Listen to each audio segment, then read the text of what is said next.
people. So today we are going to talk about how important it is to make the right choices and some simple steps on how to actually do it. But before that, please make sure you're subscribed to my channel for more videos like this. So let's dive into it. It's quite obvious that choices that we make will define us, and the right choices will promise us a brighter future.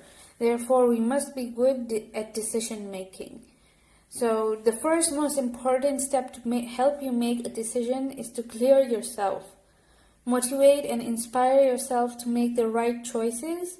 Do not lose hope when you fail and rely on only a few trusted people, yourself and God. Secondly, be consistent with your efforts. Have a constant source of motivation, whether it's from books or close friends and family. Surround yourself with inspiration to keep the fire in you ignited. Lastly, simplify your choices. Remember, the decisions that we make us and our future. So it is for the best that we break down our goals and dreams to simpler parts and take actions accordingly.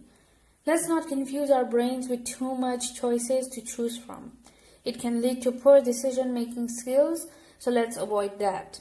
Hope you found this video useful. Let me know your thoughts in the comments. Have a nice day.